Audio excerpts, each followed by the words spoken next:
Either way, I suppose we were lucky not to receive a warm welcome on the way over here. Yeah. Guess Nasha Town's already been enough of a mess lately. Let's stop here. Any further and the Ratniki might detect us. Since you two can enter, I'll have to request that you kindly pick me up once. Oh? And how are we supposed to do that? You'll know when the time comes. See you later.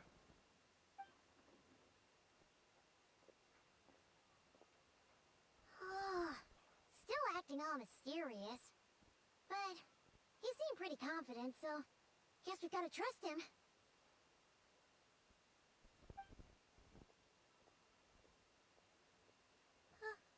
Hello? Ah, you're the special assistants for this investigation, right? Yep, that's us. Well, you're just in time. We're basically done investigating the crime scene. All that's left is to finish writing up some records. Then, if there's anything else you'd like to look into, this is your last chance to do so. Sadly, no. The motive behind the killing remains a mystery.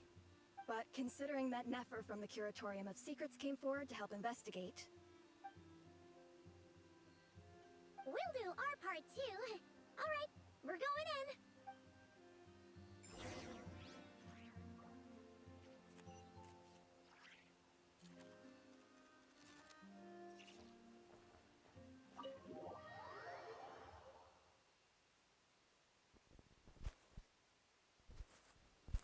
Phew, we're in.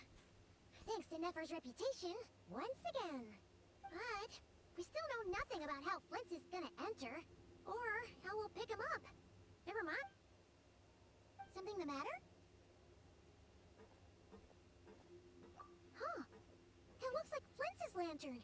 But where is he exactly?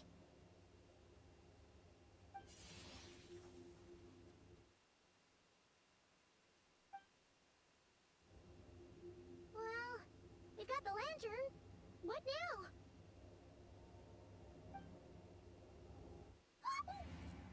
Oh, Paimon almost screamed out loud. You never said you could do magic like that. This lantern may have a rather peculiar shape, but so long as it doesn't glow, it won't stand out in the dark. I calculated that you would have already entered, so I chose a spot visible from the window before using light to send you a signal. As I thought, you're both sharp-eyed and on the ball. The perks of being veteran adventurers, huh? Your composure is more impressive still. You're right. That required a little trick of my own. But let us leave such trivial topics for a more relaxed moment. Our time is limited after all.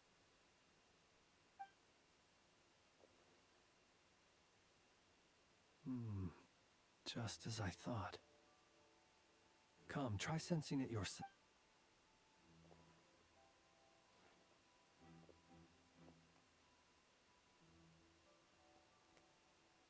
Identical powers must flow from the same source.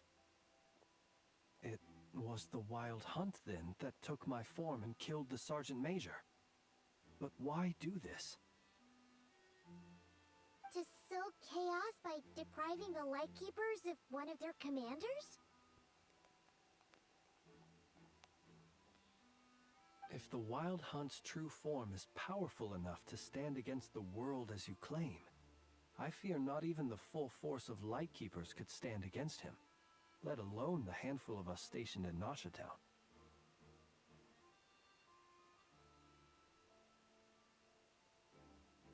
He would have no reason whatsoever to pick quarrels with individual ants.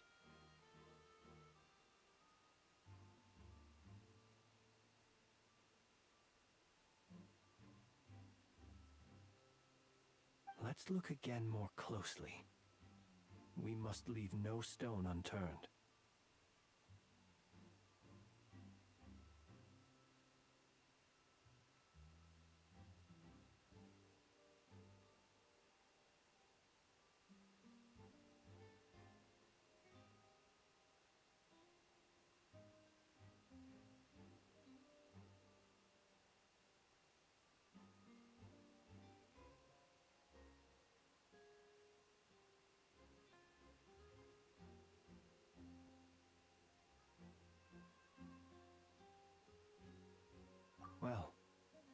makes things simpler.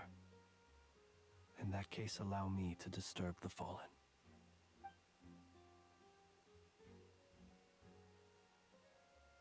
When we fought, he seemed like quite a reckless foe. Certainly not the meticulous mastermind type. Yet, Oh, if we can't get any leads, we might have to go back and find Nefer. Oh, the longer we're stuck here, the likelier he is to achieve his goal. Ugh, this is so frustrating!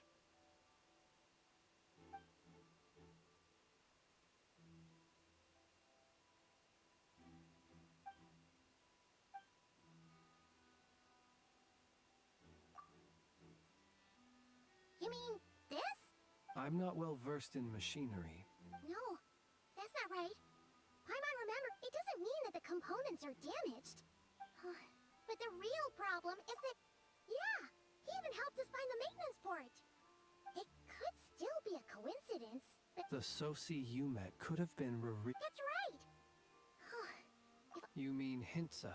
We had a short chat with him once at the tavern. I know where he lives. The situation is critical, so let us now take up the role of uninvited guests ourselves. Ah, yes. And one more thing. Remember to pick me up by the window.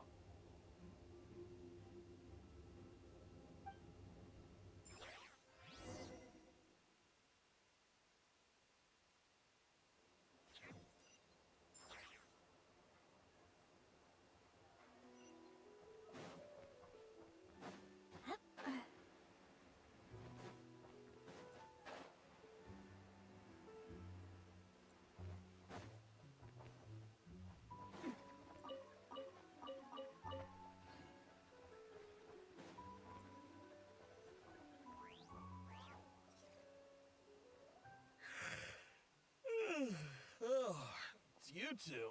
And Flint's. Given the hour, I guess it must be an emergency. It is indeed. Our sincerest apologies for interrupting your rest. We are investigating a certain matter in connection with Sergeant Major Sosi. We'd like to know if he has sent you a request for maintenance to be performed on his mechanical arm. Sosi. Oh, so the rumors I heard. You know what? Forget it. I'm sure it's complicated. No further questions from me. Just a moment.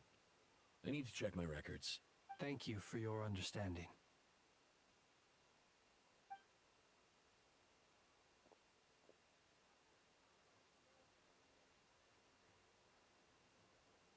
Got it. 8 days ago, he came to request a round of regular maintenance. But as it happened, I had run out of the required components. His mechanical arm is especially sophisticated, having been designed by Aino personally. The parts, too, could only be made by her. As such, they usually take several days to arrive. In fact, this time, and I understood, completely. Not being able to use your hand, that's rough for anyone. But even more so if your job involves fighting out in the wild. And eventually, the parts arrived. 3 days ago, if I remember correctly. I sent word to the Lightkeepers immediately, but he never showed up. I assumed he was just out on some mission or other. What's with those faces? Everything all— You've provided us with some very crucial information. We can't make everything public yet, but once our investigation— No worries. Just glad I could help. Thanks. Good night. Good night. Hope the—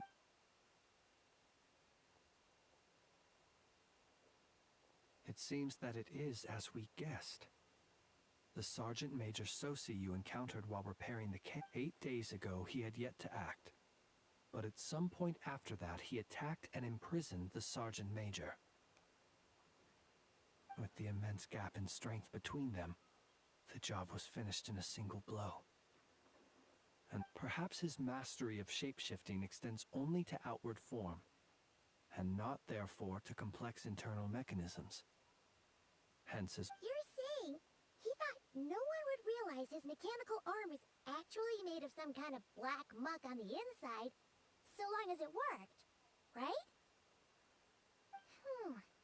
Still seems like there's a lot of guesswork involved here, but it mostly makes sense. This also has me stumped for the moment. The cannon has always been used to destroy the wild hunt, but how would that help Rerir exactly?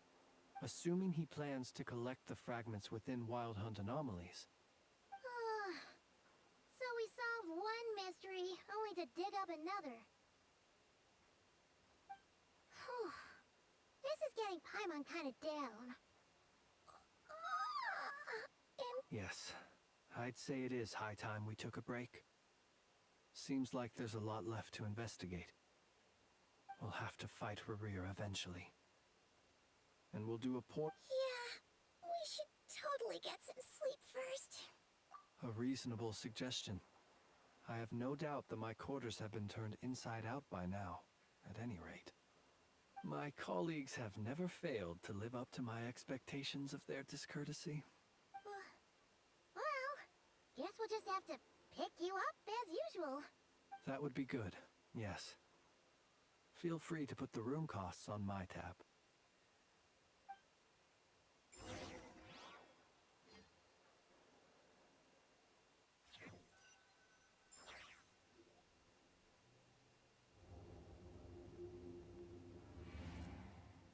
Phew, back inside. We can finally take a breather. I suppose we could all take a moment to unwind. Had you already sensed the unique power within my lantern at that time? I see. Words truly do fail to capture your superlative insight. Fortunate then that abyssal energy was only leaking from the fragment in minuscule amounts when we... Yeah, hard to say how that would have played out. We've had a whole bunch of unpleasant run-ins with the Abyss. You mean to ask why I'm going this far to oppose him? Well... Yeah! You're covered in more mysteries than Paimon could shake a skewer at. You can't just get out of explaining yourself by making lame excuses. All right.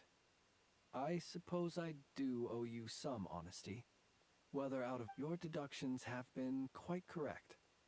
Should one wish to conceal oneself within a lantern, elemental power alone is not enough. You know humans well. But some things that humans... So... Have you heard of how this race is no longer of any importance? But they still exist. As evidenced by the fact that I am standing before you. We've heard some scattered legends, but that's all Paimon thought there was to it. I once turned my heart toward humanity, and thus did I experience loss.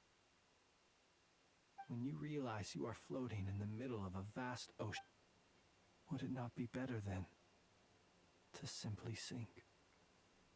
But before I could sink to truly lightless depths, chance had it that I should be awakened by a band of Ratniki. They were facing a horde of abyssal monsters, and could not those who dwell in darkness for long enough become exceedingly sensitive to all light. Is that why you chose? Perhaps I was moved by their valor. But I was freshly awoken. And my power, the survivors and I buried the fallen heroes. That was the origin of the Final Night Cemetery. Well, not exactly. Doesn't sound too believable. Well, I believe it. Besides, nonetheless, there are still some things I will not allow to happen. Tomorrow I shall go and check our records to see if I can find any... Will you need us to get you where you need... Oh, I'll be fine. I keep a backup copy at my residence in case of emergencies. Can you even go back there right now? Thanks for the reminder. And even if someone is waiting... Alright then. We'll trust you. Anyway, I hope you'll help me keep this a... Paimon's lips are sealed too. All right. Finally, we can rest. Let's go get some sleep. There's tons to do tomorrow.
травмы. Все они доставлены в Солигорск.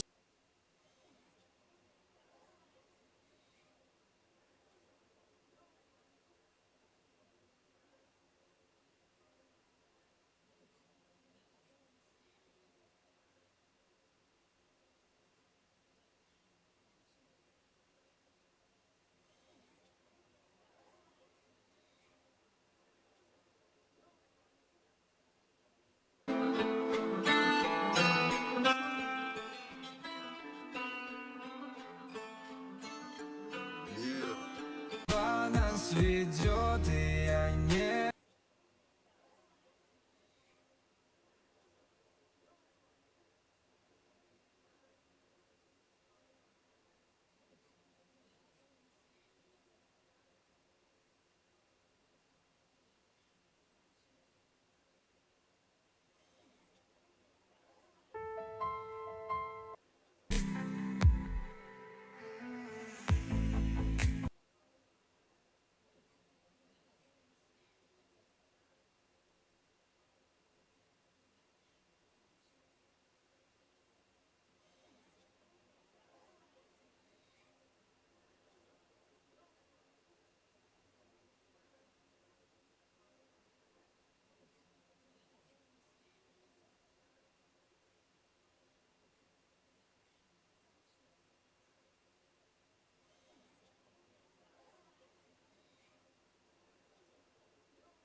Küllerimden yeniden doğarım. Durmam, durmam. Geçmişi ardımda bırakırım. Durmam, durmam. Küllerimden yeniden doğarım. Durmam, durmam. Geçmişi ardımda bırakırım. Durmam, yolum hep ileriye.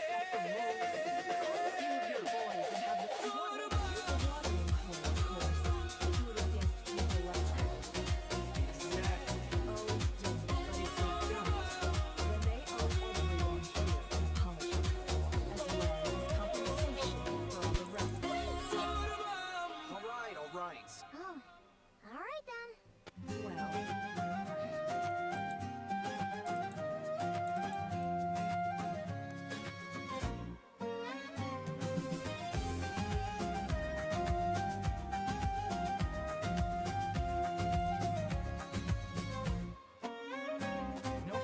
Gözlerimi açtığımda sen buradaydın. Saçına düşen ışık günümü aydınlattı. Sessizce baktım sana, nefesini dinledim. Sanki dünya sadece bize ait. Kahvaltı kokusu değil bu, senin varlığın uyandırdı beni. Elini tuttum zaman durdu, kalbim burası evim dedi. Sabah seninle, dünya güzel, her şey anlamlı, her şey özel. Sabah seninle, kalbim hafif, gözlerimde sadece senin renklerin.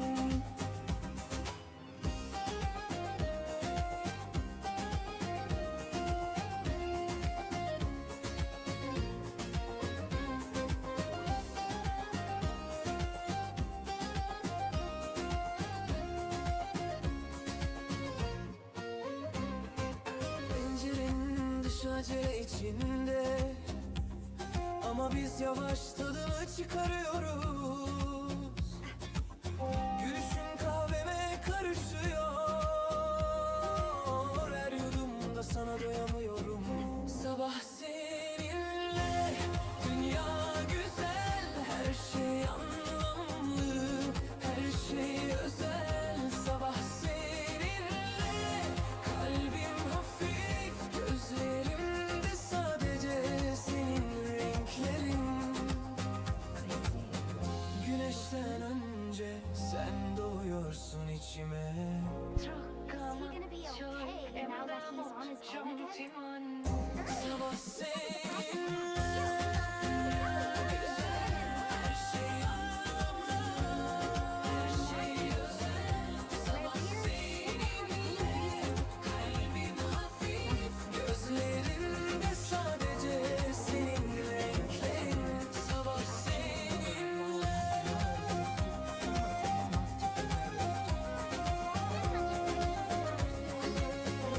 Dünya güzel. Yeah, I'm confident that the. Ooh, why don't we? Our lab could certainly In other words, lightkeeper operation. Meanwhile, what? We just act that. the feeling we all. There are 3 wildcard sites that must be Works for me. Samantha and I will take over. the curatorium will handle another. Gözlerim seni buluyor kalabalıkta, kalbim hala aynı ritimde çarpıyor. Biliyorum yaktın beni defalarca, ama sensiz hayat yarım kalıyor. Belki hata, belki doğru, ama tut ellerimi bırakma. Bir an daha gözlerimde kal, zaman dursun bu gecede. Bir daha, bir daha, kalbime dokun bir daha. Bir daha, bir daha, bütün hataları unut, bana sarıl.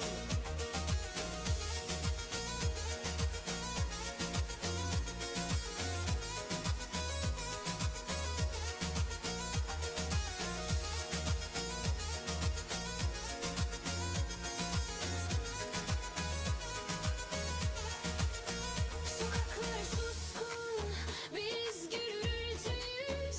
Aynı şarkıda kayboluyoruz. Geri dönmek yok, sadece ileri. Kalbim seni seçti yine. Belki hata, belki doğru, ama tut ellerimi bırakma. Bir an daha gözlerimde kal, zaman dursun bu gecede. Bir daha, bir daha, kalbime dokun bir daha. Bir daha, bir daha, bütün hataları unut, bana sarıl.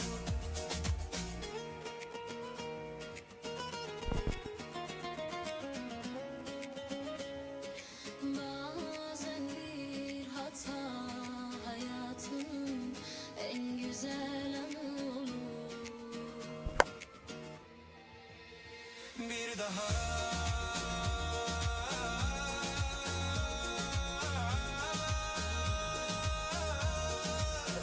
Bana sarıl.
sabah güneşiyle uyandım aklımda sen kahvemde bile tatlı bir his nedeni sen. Kalbim hiç bu kadar rahat olmamıştı seninle olmak, kendi gibi kalmak gibi. Rüzgar gibi geliyorsun, saçımı karıştırıyorsun. Rüzgar gibi dokunmuyorsun ama hissediyorum. Rüzgar gibi yanımda kal, özgür kal. Aşk dediğin şey tam da böyle olmalı.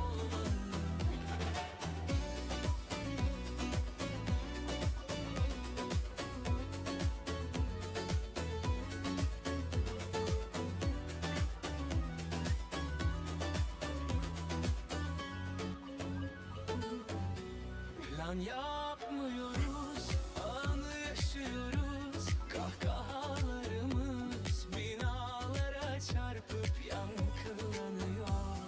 Sen beni değiştirmiyorsun, ben seni zorlamıyorum. Birlikteyiz çünkü içten içe anlıyoruz. Rüzgar gibi geliyorsun, saçımı karıştırıyorsun. Rüzgar gibi dokunmuyorsun ama hissediyorum.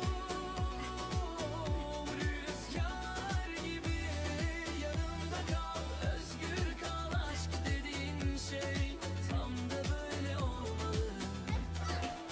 Seninle her şey kolay, zorlamadan, sorulmadan. Rüzgar gibisin ama kaçmıyorsun. Rüzgar gibi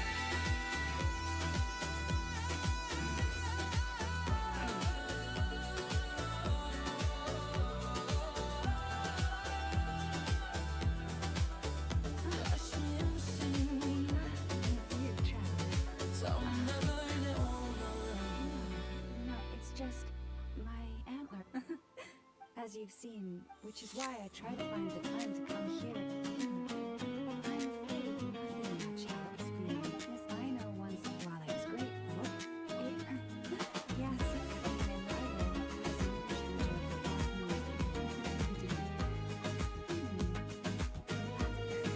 I must say I found Sokaklar parlıyor bu gece, I'll make sure we have all adımlarımız aynı ritimde. Rüzgar şınıl şıpırırken kalbim hızlandı sessizce. Gözlerinde şehrin ışıkları yansıdı bana, içim ısındı. Ne yol ne saat önemli, yanımda sen oldukça.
вот это подарка.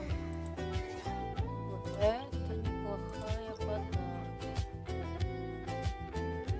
Оказывается, она вот здесь. Вот она. Yağmur pencereme sessizce vuruyor. Sokak lambası sarı bir rüya gibi. Adını fısıldıyor rüzgar yavaşça. Bir sigara dumanında kayboluyorsun. Belki dönmezsin biliyorum. Ama bu şarkı seni bulur. Her notada yüzün var. Her sözde adın saklı. Gece ve sen hep yanımda. Uzak olsan da rüyamda. Gece ve sen hep aklımda. Beni bırakma, sessizlikte kalma. Буа. Gece ve sen hep yanımda. Uzak olsan da rüyamda. Gece ve sen hep aklımda. Beni bırakma, sessizlikte kalma. Köşedeki kafe hala açık. Aynı masada oturuyorum. Bardağın boş, kahven soğuk. Amanın sıcak kalbimde. Belki dönmezsin biliyorum. Ama bu şarkı seni bulur. Her notada yüzün var. Her sözde adın saklı. Gece ve sen hep yanımda. Uzak olsan da rüyamda. Gece ve sen hep aklımda. Beni bırakma, sessizlikte kalma. Gece ve sen hep yanımda. Uzak olsan da rüyamda. Gece ve sen hep aklımda. Beni bırakma, sessizlikte kalma. Bazı geceler kalbim sana dönüyor istemeden. Czuję, że ty mein Kolben duchom. Gece ve sen sessizlikte kalma. Gece ve sen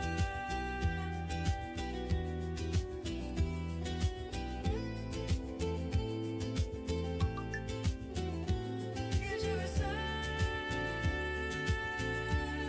sessizlikte kalma. Sessizlikte kalma.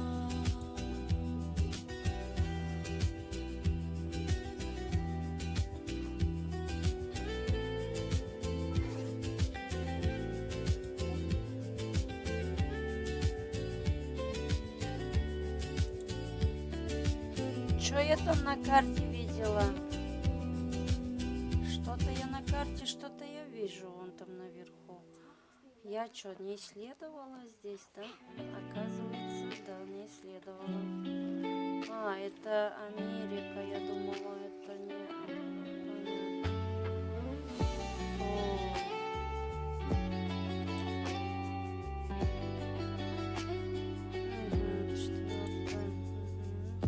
Karanlıkta adımların yankı.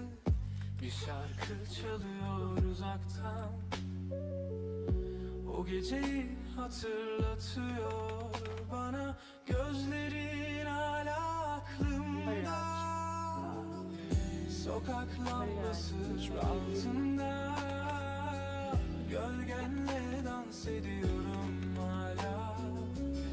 Bilmiyorsun belki ama ben orada kaldım, sen gittin.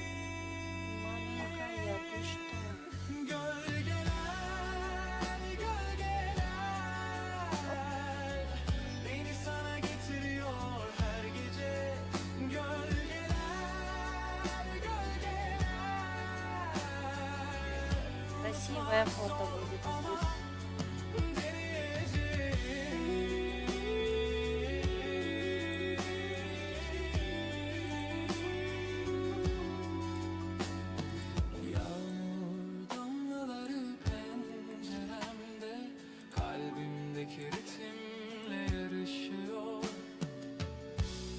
sigara dumanı gibi yavaşça kayboluyorsun. Sokak lambası altında gölgenle dans ediyorum hala. Bilmiyorsun belki ama ben orada kaldım, sen gittin. Gölgeler, gölgeler beni Красавица, sana да? getiriyor her gece. Gölgeler, gölgeler unutmak zor ama deneyeceğim.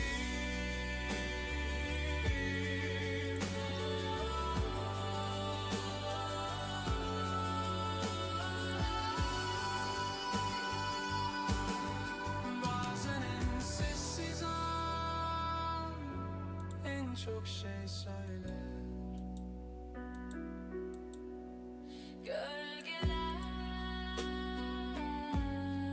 Как мне добираться туда?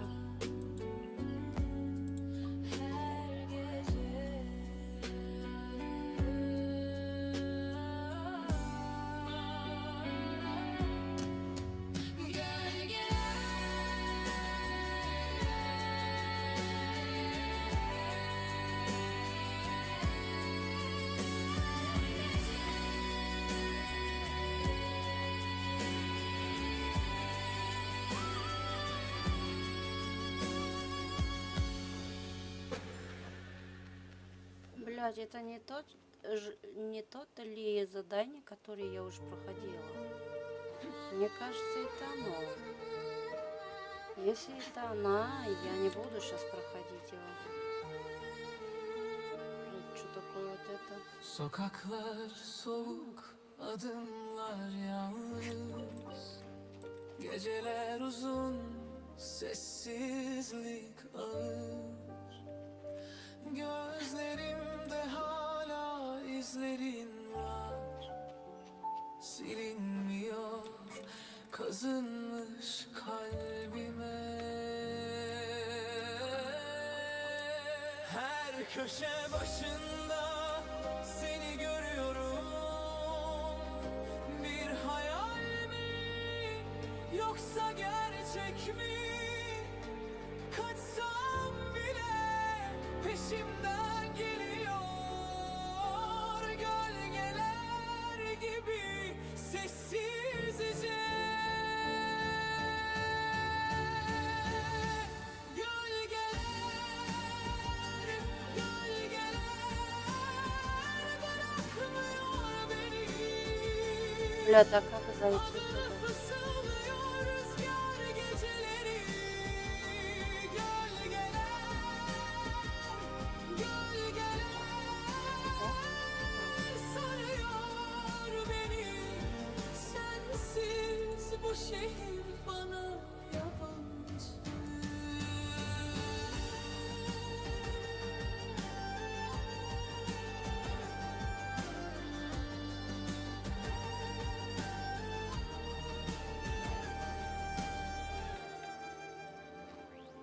Yağmur damlaları camdan süzülüyor.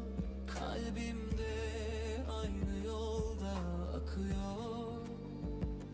Her şarkıda sesin yankılanıyor. Kapatamıyorum bu defteri. Her köşe başında seni görüyorum. Bir hayal mi yoksa gerçek mi? Kaçsam bile peşimden geliyor. Gölgeler gibi sessizce.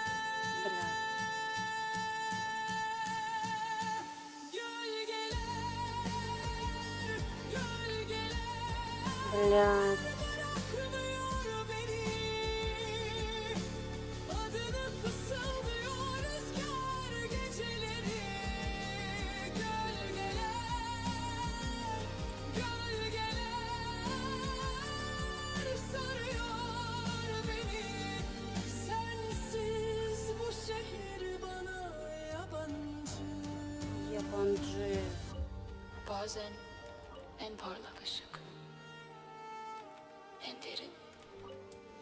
gölgeyi bırakır. Krap, krap, krap, krap. Dert dünyayı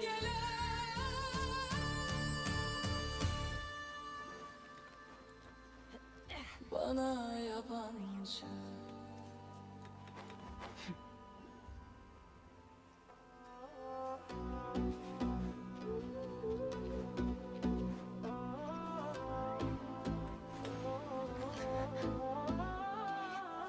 Bir rüya gibi geçtin içimden.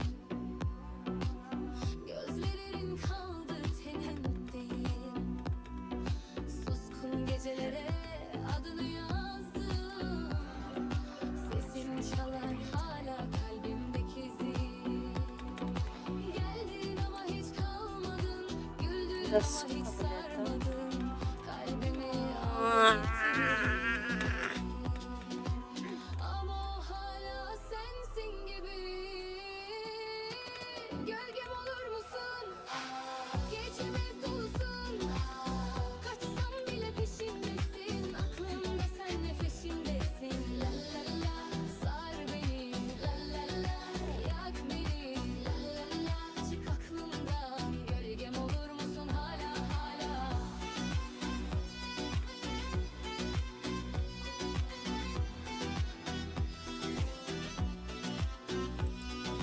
Sildim adını duvarlardan ama kalbin hala odamda. Bir yabancı gibiydin, hep sever gibi bakıp gidenlerden.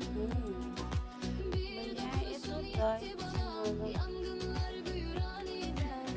Unutmak kolay sanmıştım ama sen zehir gibi bendeyken. Gölgem olur musun? Geceme dolusun. Kaçsam bile peşimdesin. Aklımda sen nefesimdesin. La la la, sar beni. La la la, yak beni. La la la, çık aklımdan. Gölgem olur musun hala hala? Belki ben sana fazla geldim. Belki sen zaten eksiktin. Ama hala soruyorum kalbime. Unutmam mı yoksa sever miyim? Gölgem olur musun? Yakanda kokusun. Kime sorsam cevapsızım. Sanki senle tamamım. La la la, çöz beni. La la la, dön geri. La la la, sensiz yarım. Gölgem olur musun hala hala? Her şey bende.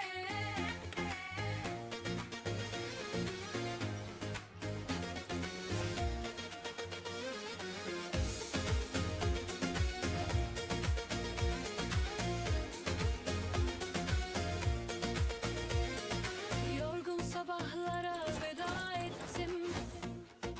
Drama dolu günleri kapattım. Kahvemi alıp dans ederim. Aynadaki kıza hayran kaldım. Telefon çalıyor ama umurumda mı? Yeni çalma listemde sadece ben varım. Bu hayat sahne ve ben yıldızım. Hatalarımla bile ışıldarım. Her şey bende. Aşkta biter ama ben kalırım. Her şey bende. Düşsem bile ritmi kaçırmam. Kalbim kırılmadı. Sadece filtre değişti. Yeni ben var artık. Ve o çok eğlenceli. Yalnızsın diyorlar. Ne güzel laf. Kendimle çıktım bu akşam dışarı. Dert yok, sadece parıltı. Kalbimde ne varsa paylaştım rüzgarla. Her şey bende. Aşkta biter ama ben kalırım. Her şey bende. Düşsem bile ritmi kaçırmam. Dün geceyi sildim, bugün dans ediyorum ve yarın sürpriz olur ama ben hep hazırım. Aşk geçer ama ben hep kalırım. Güzel değil mi? Her şey bende.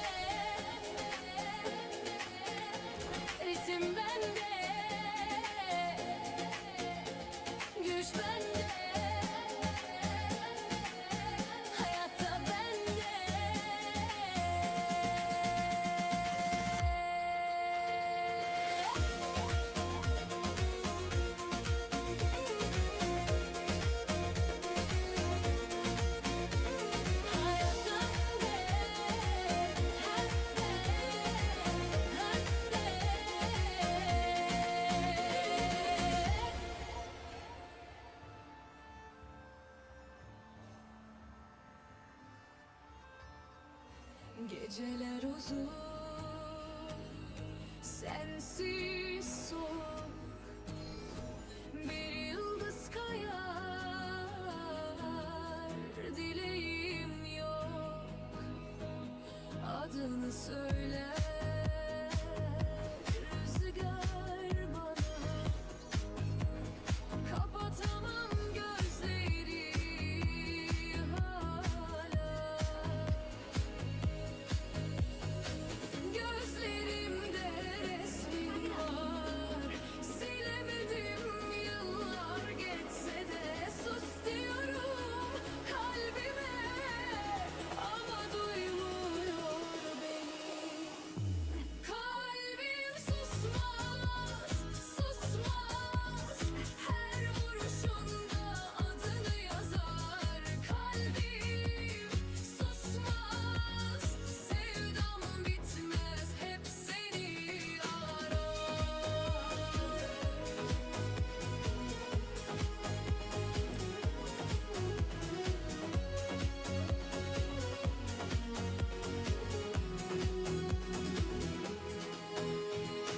Aynalara bakmam artık, çünkü yüzümde sen varsın hala. Kendime yalan söyleyemem, bu hikaye yarım kaldı. Gözlerimde resmin var, silemedim yıllar geçse de. Sus diyorum kalbime ama duymuyor beni. Kalbim susmaz, susmaz. Her vuruşunda adını yazar. Kalbim susmaz, sevdam bitmez, hep seni arar. Bazı şarkılar biter ama kalpte çalmaya devam eder. Koy gel.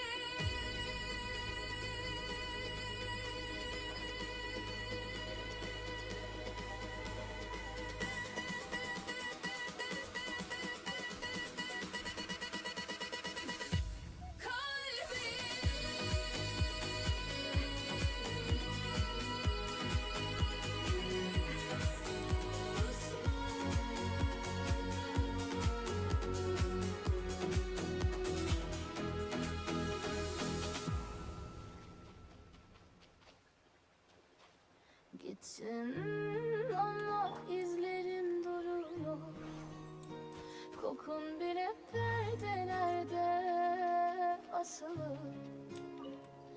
Kahve fincanında 2 yudum eksik. Sanki birazdan döneceksin gibi. Söylenecek çok şey vardı aslında, ama biz sustuk, belki de korktuk. Zaman ilacı derler ya hani, ama benim saatim sende kaldı. Kalbimde kaldın, gitmedin aslında. Adını silsem de izini silemedim. Yüzün yok artık aynalarda, ama gözlerin hala odamda. Başka kollarda ısınıyorsun belki, ama ben hala senin soğukluğundayım. Fotoğraflar değil artık canımı yakan, senin sessizliğin en yüksek çığlık. Ayrılık bir kelime değil Let's aslında. move. We're running out of time. Bir yara, bir alışkanlık, bir mezar. Ama ben seni orada bırakmadım. Ben seni içimde yaşattım. Or not. How are we supposed to read through this many files? Difficult, also our most efficient option. To expose the true intentions of this career, we need to dive into Nodcry's history. Hope we don't land on our heads then. Kaldın gitmedin aslında. Zaman geçse de sen geçmedin. Suddenly moved by itself. Yüzün yok artık ayağlarda. Do these things just Ama gotta... Many gözlerin strange things happen here. hala odamda. But that file really did move by itself. Hey, come out. Don't scare Wild Hunt Phenomena Log? Sessizliğin içinde seni aradım. Being given hints. Kalbim I fısıldar feel no adını hostility. her adımda. Bir zamanlar bizimdi o geceler. Şimdi sadece hatıralarda. Neden sustun, neden gittin? Cevapsız kalan tüm sorular gibi. Zaman durdu, içim üşüdü. Sanki senle gitti baharım. Finally. Kayıp zaman seninle kayboldum. Kalbim hala seni sorar durur. Whatever this is, Karanlıkta bile seni gördüm. Aşk bu kolay unutulmaz. Kayıp zaman kalbimde yaşarsın. Yıllar geçse de sen hep oradasın. some of these records are Bu too old. hikaye yarım kaldı. Lucky and the Wild Hunt are mutually opposed forces. We Lightkeepers previously believed these small Wild Hunt sites would tempt, but now that we've synthesized all this data, there is a key issue this hypothesis cannot explain. Indeed, despite the name, I feel like she's almost got it.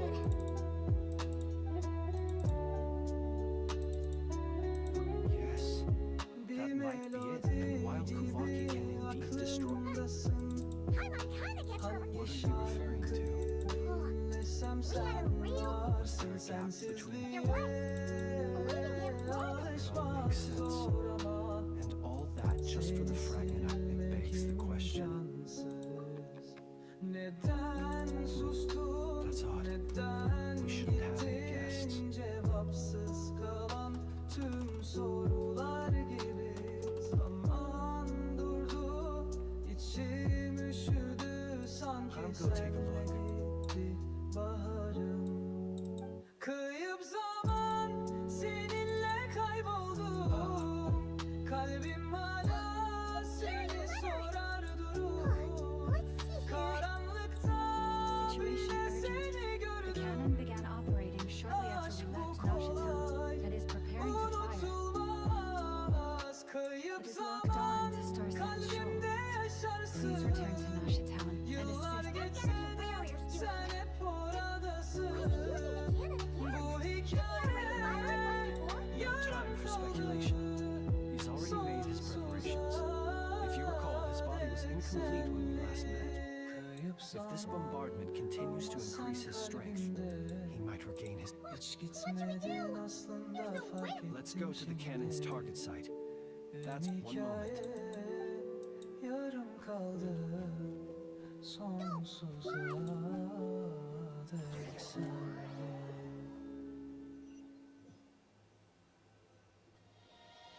You're here, as a Humans, you never change. But it is also thanks to you that I found a way to return. You've met with the cannon again, huh? Such Sana göre hep eksiktin, bir yanım fazla, bir yanım az. Aynaya bakınca kendimi değil, senin hayalini gördüm biraz. Senin çizdiğin sınırların içindeydim ama ben nefes almayı unuttum artık. Karar verdim kendim olmadan sevmek. the town's well, so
rest of it.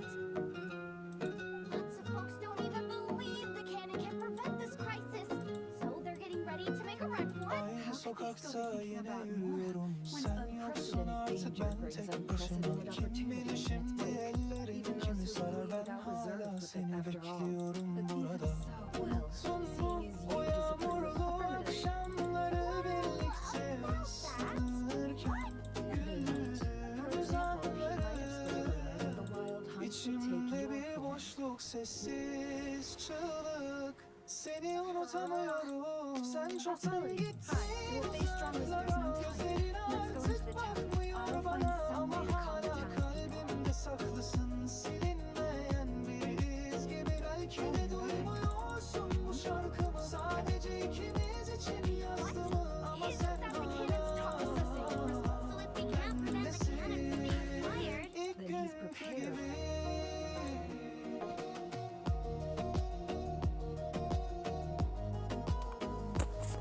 We must ensure that his trust in us is not misplaced. Let's go. Let's go.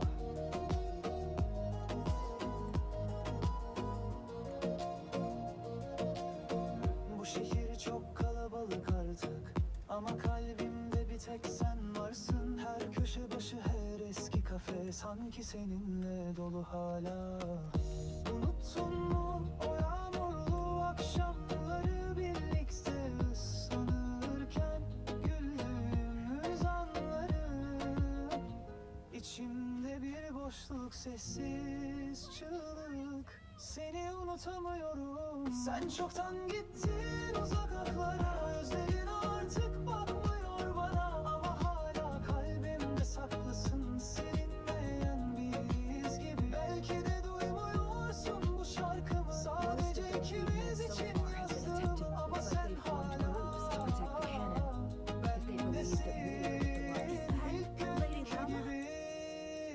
Are you really mad at Rixa? Tekrar I do, yes. karşılaşırsak So it really is you. But why are you here? The townspeople have. eskisi I know gibi. what you wish to say.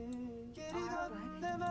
chose to leave the island. Merak You had the etme. result. It is unfair, Bir unjust, bakışın that you should be yeter dragged into this mess just as that life Sen was çoktan iced to gittin the uzaklara. Gözlerin artık bakmıyor bana. Ama hala kalbimde saklısın. Silinmeyen bir iz gibi. Belki de duymuyorsun bu şarkımı. Sadece ikimiz için yazdım. Ama sen hala bendesin. İlk günkü gibi.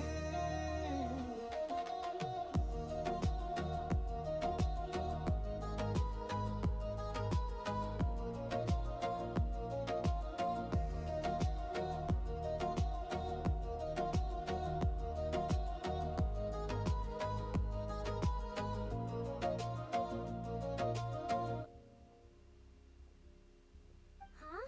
They're not coming with us? We won't be able to calm this storm by our power alone. Let's go, Young. Okay. See you again. Ay ışığı yüzüne vuruyor sessizce.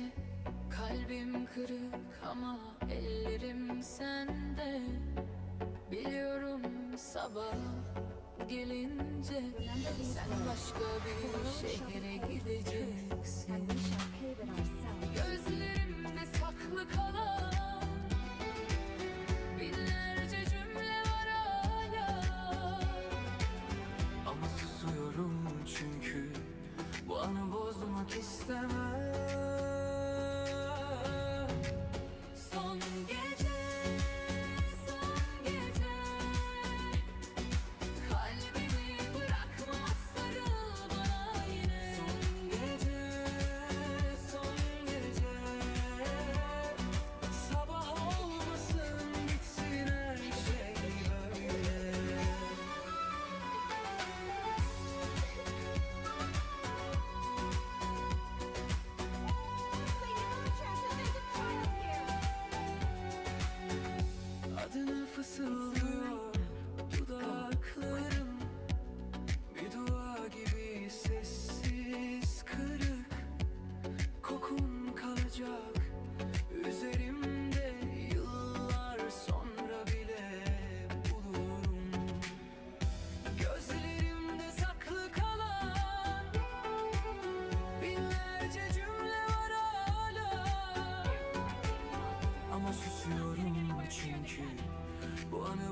olmak istemem. Son gece, son gece, kalbimi bırakma, sarıl bana yine. Son gece, son gece, sabah olmasın, bitsin her şey böyle. En güzel an bazen sonundur. Son gece. Thank you for bringing us here. We can quickly overcome the barrier, right? The cannon is all yours. Böyle kalsın. Got it. Thanks, Son Mama. gece. Orders received. Immediately Please, everyone. Son gece. But in the face of Sabah olmasın, bitsin her şey böyle. cries spoken by those who harbor ulterior, if your fear is born of helplessness, if you flee because you know not how to fight, then follow me, you who are lost. I am no god, but so long as we hold our candles steady and unite beneath the same moonlight, no deception or rumors can be concealed from us. Let us resolve then to defend ourselves and to stand firm Bir against the bakışın false illusions yeterdi by which our foe anlatmaya. seeks to beguile us. Ama şimdi gözlerin uzaklara. Sustuk kelimeler, bitti burada. Sadece kalbim konuşuyor Let's go, Enough. sana. This way up. Yüzümde bir tebessüm, içimde bin fırtına. Adjusting route. Biliyor musun hala adını fısıldıyor rüyalarım. Wasteful fry. Sözsüz, sözsüz anlıyorsun beni gözlerimden. Sözsüz, sözsüz ayrılıklar hep sessizlikte. Try this in. Imminent. Come on, get out of there. Whoa, nice.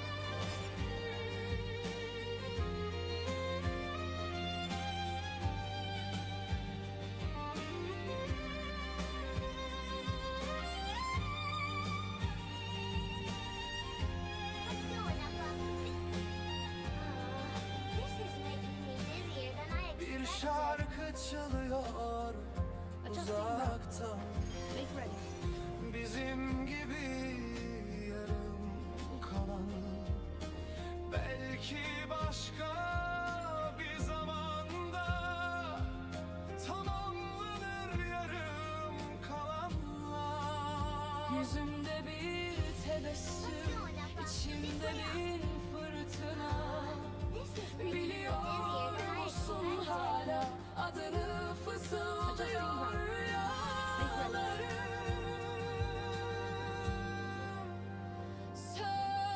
Sözsüz, sözsüz anlıyorsun beni gözlerimden. Sözsüz,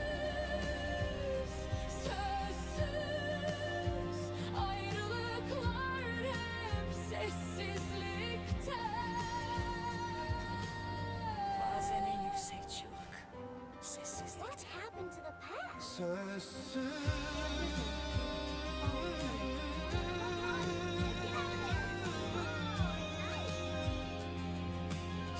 Sessizlikte.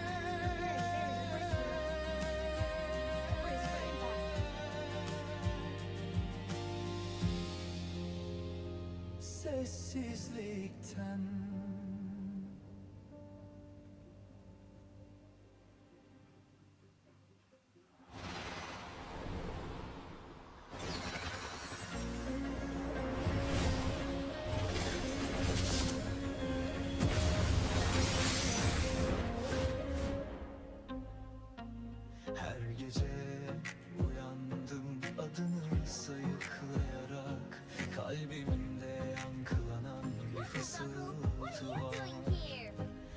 Gideli çok oldu belki ama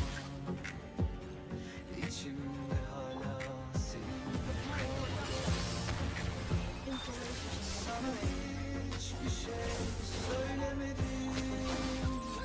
Bazen sessizlik bağırmak gibidir. Gözlerim konuşur belki de, ama sen hiç duymadın beni. Susuyorum ama içim haykırıyor. Seni unuttum derken kendime yalan söylüyorum. Her şarkı seni hatırlatır. Aşk bitmedi, sadece saklanıyor.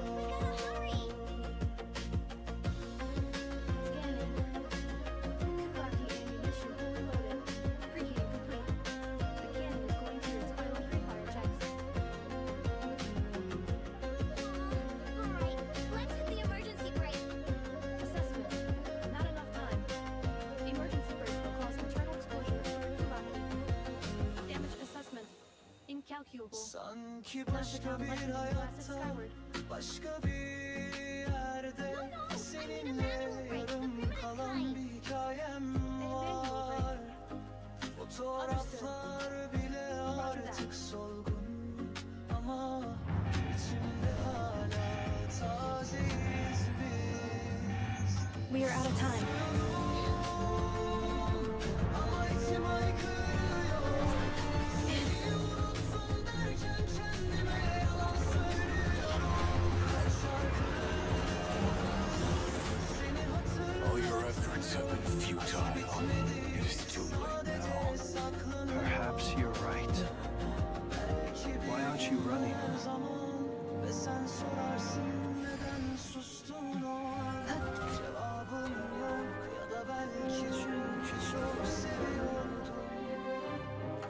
Susuyorum Seguis à ton passage, intimidé autour seni tous mes crus baptisés, et son esprit son hospitosité.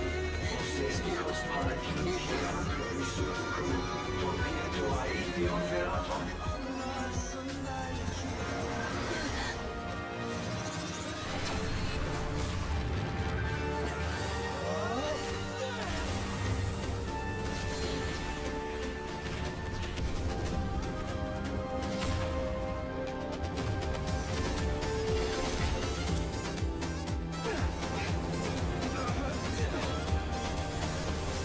Gece başlıyor, ışıklar yanıyor.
Beni yakan sensin. Ama hiç söndürme.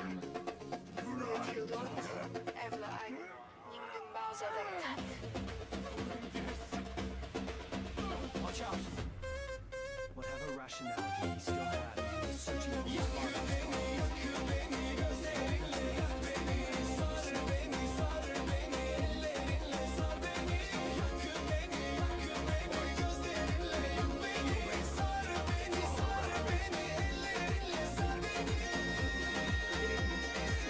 Bu gece bitmesin.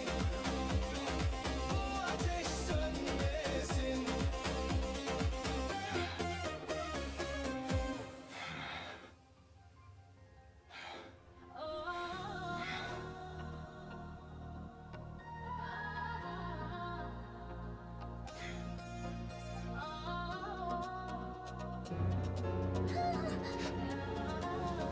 You too have the potential to be driven mad by knowledge.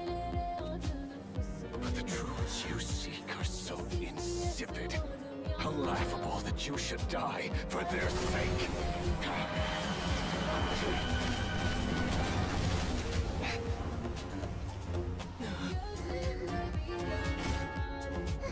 You're wrong. The unknown is but a fog to be dispersed. Knowledge is the true pillar of the world.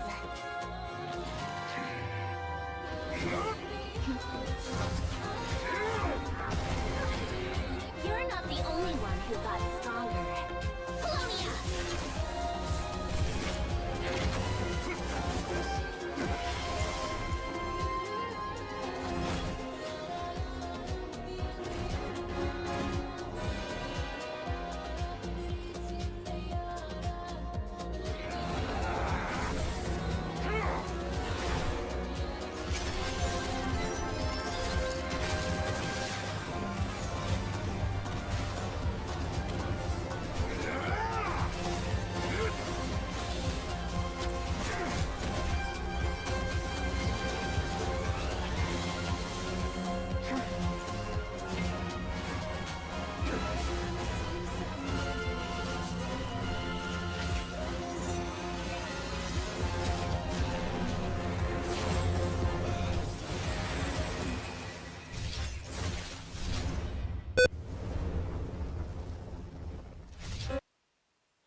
Well, that's not good.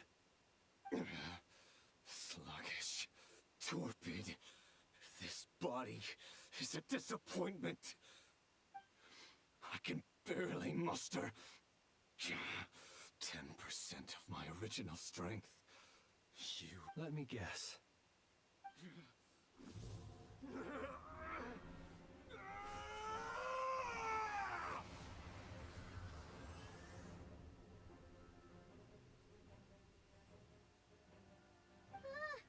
What's with it? Verfnir. Vrindaughter. Flinders. Watch out! Whatever rationality he still had when he was searching for his body is gone. All that's left is the calamity you see before you. A monster fueled by nothing but his own obsession. Matters not. Having a heart. Being human. It's all irrelevant. Completely and utterly insignificant. You matter not. Does anything in this world.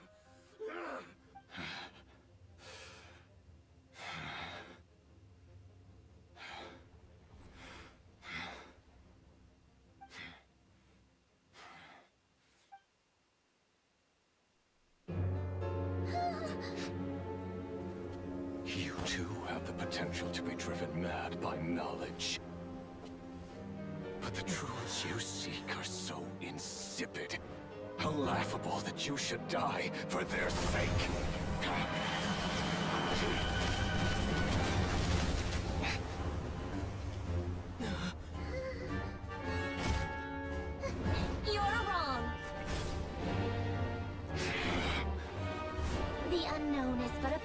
be dispersed. Knowledge is the true pillar of the world.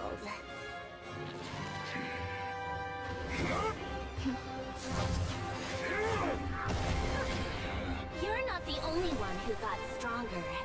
Polonia!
No, wait! This isn't over!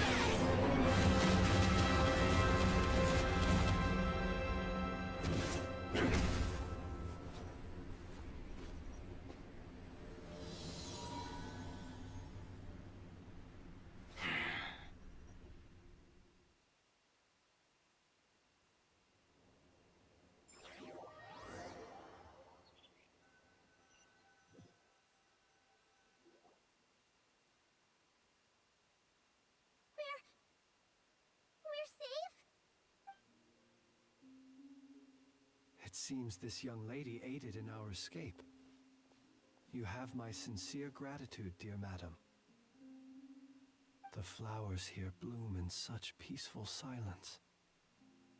I imagine you would not have invited anyone here were it not an emergency. Oh? I take it that means you've been here before then. In that case, I count myself fortunate to be your associate. Columbina! What did you do that for? I studied his abilities inside out, equipped Polonia with comprehensive countermeasures. We were going to settle the score! But he still broke through, did he not? What? You expect a battle to be completely one-sided? I just didn't expect him to have no sense of honor whatsoever. Polonia would have been fine in a head-on clash. But battles just... Oh, so you actually thought you could win. Have you been taking care of yourself lately? Your calculations seem to have deviated quite seriously. Perhaps you could try sleeping and rising earlier. Or you could adopt my previous recommendation and... Hey, listen here, Columbina! I tolerated your nonsense previously because we were colleagues. There's a Fatui warrant out on your head, and don't you forget that. Don't make me fight you right here and now.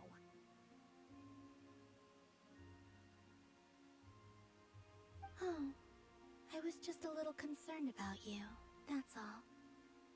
Just like that time when you weren't making any progress with your research. So you... That was none of your business!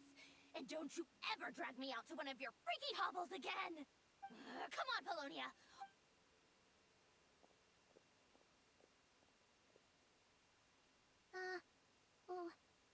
Well, anyway, thank you. I was worried about you, too. Not only because the remains of the Eternal Moon Goddess cannot fall into his hands, but also because you've done much, and then well, I brought your associate along for the ride, too. But that was as... You're not afraid to speak your mind, miss. Still, what do we do now? We did block most of the Kuvaki, so I'd say we've put a lid on his plans for now at least. But we still don't know what his aims are, and he may continue gathering power. So we must be very careful. After you left, I could no longer sense his presence. That means it's safe out there for now, right? A question, if I may, kind Miss Columbina.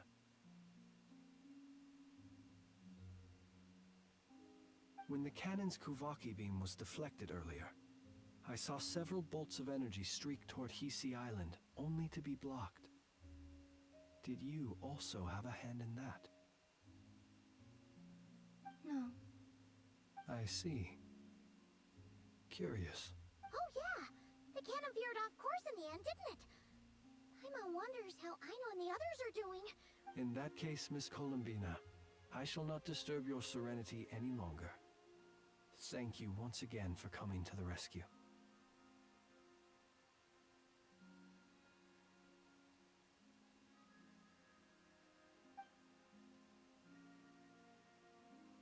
Go now, all of you. Do not worry.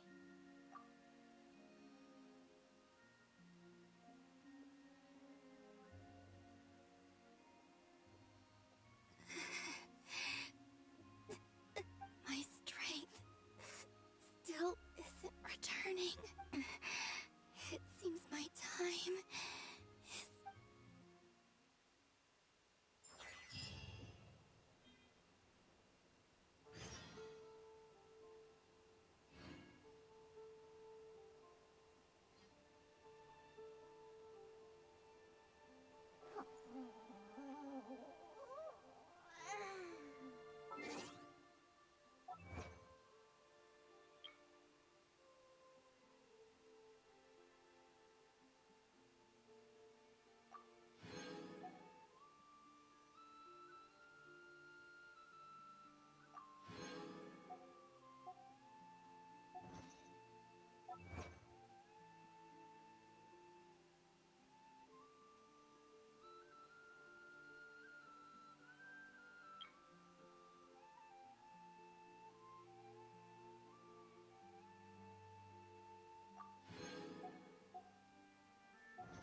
Ad Astra Abyssos.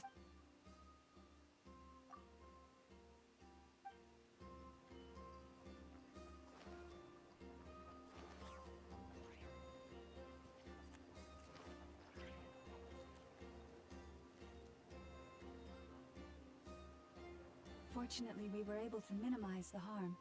Only a few townspeople were hurt. But the Ray hero Solnari has now gained a complete form, while we still know nothing about his goals. It seems we have done something akin to releasing a vicious Kukusaur into the wild. I'm sorry.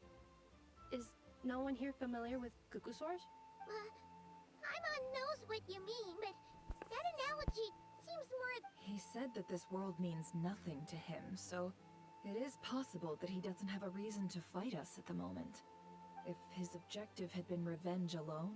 Is there, still time? Just kidding, just kidding. Don't worry, boss. I know there's no running now. So my cannon, my pride and joy was a hindrance rather than a help. Girl, that's right. And it still works on normal wild hunt anomalies. Don't let this get you down, I know. Flints, we'll need you to attend to the aftermath with the Lightkeepers.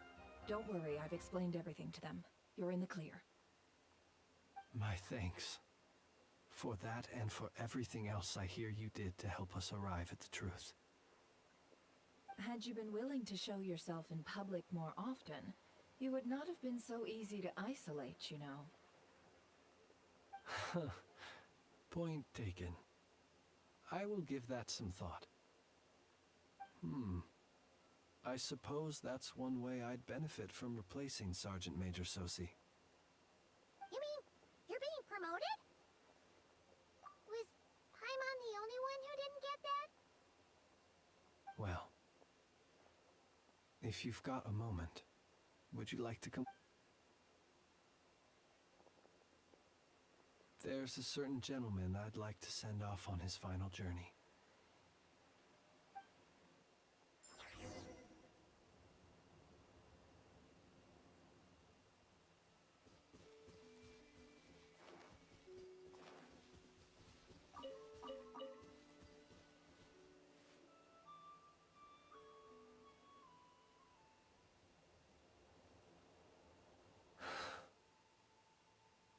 Here he lived as if it were a mere matter of course, and brought light and grace to those around him. But slowly, I have achieved too little. I must do better. There is more work to be done. Perhaps his end was tragic, but I remain proud of the way in which he illuminated the path for others. Every shadow born of the light shall remember it. Oh, poor guy. I've heard that one too. Is that so? Well, you're right. But we will pursue him to the light. It is not dissimilar to the role of a graveyard keeper. We do not seek to bring the dead back to life, only to grant them peace. Oh, what are you two talking about? Okay. Either way, the lantern light bearer, with your blood you have, even as we hurry on, until it closes. Thank you for.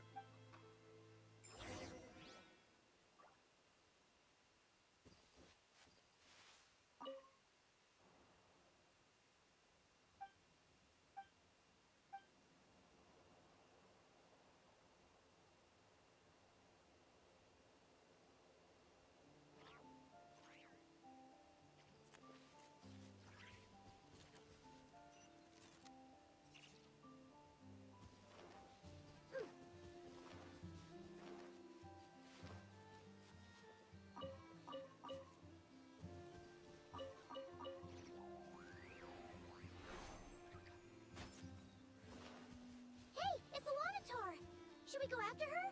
Or do you have someone else you'd like to meet?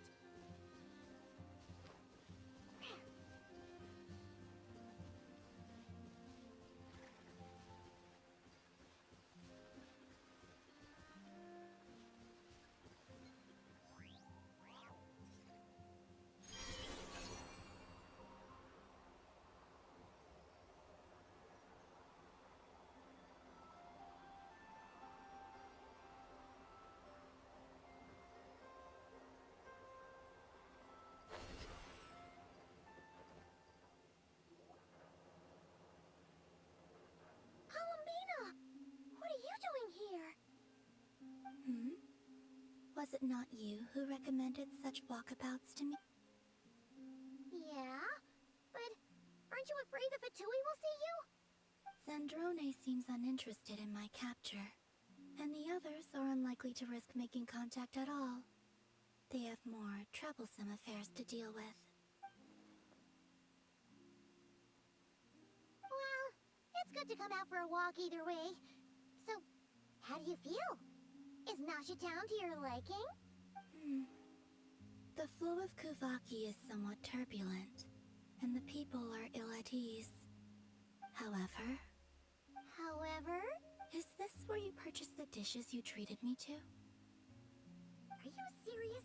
That's what she's concerned about? Berries and fried meat? Well, we can take you to grab a bite if you'd like to. There's all sorts of delicious stuff out. You've been quite subdued. Thorny questions on your mind, perhaps?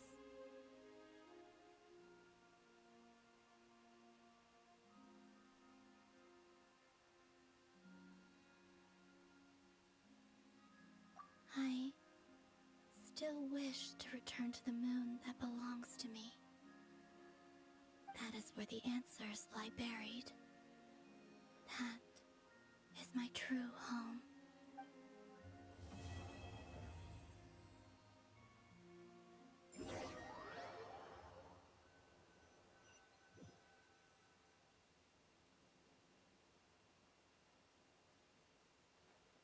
Interesting.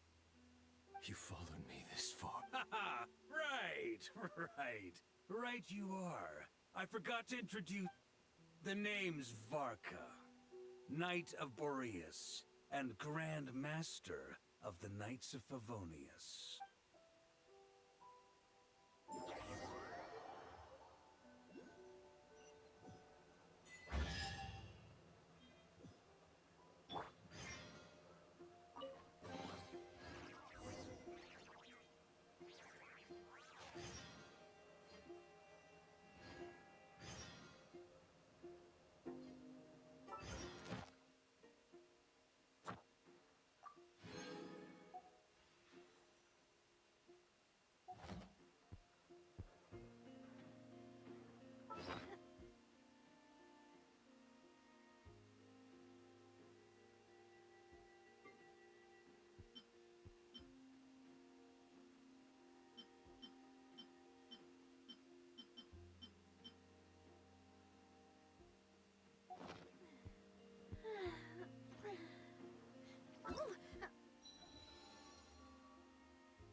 Геншин зависла. Геншин зависла! Ай, блядь. Ай, блядь, Геншин зависла.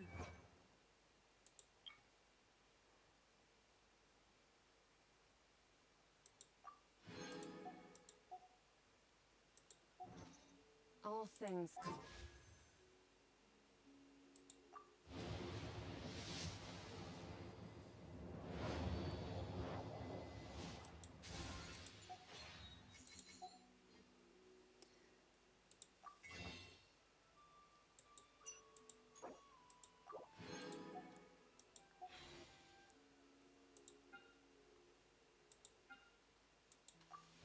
Может, фурину дадут?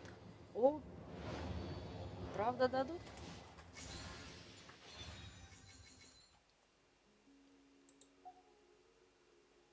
Что-то вместо фурину кого-то другого дали.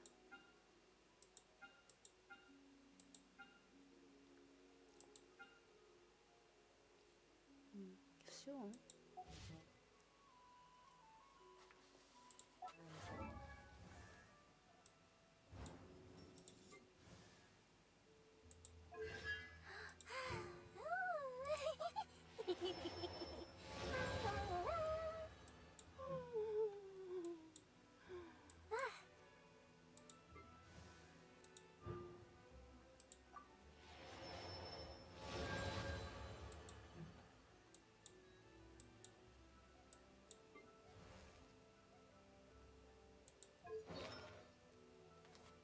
Где у тебя одна артефактов? Почему у тебя нету артефакта?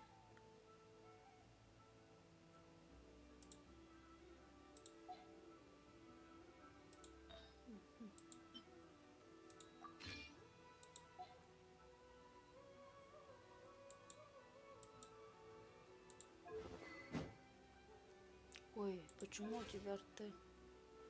А, ты еще не прокачанный. Понятно.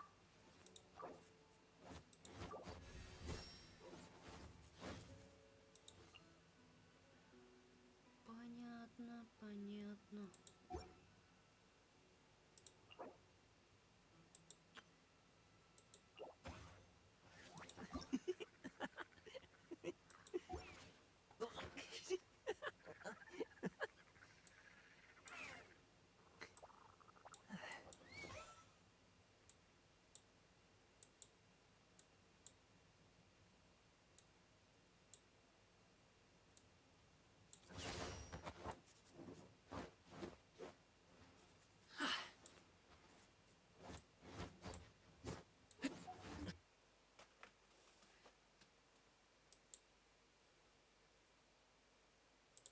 Even time.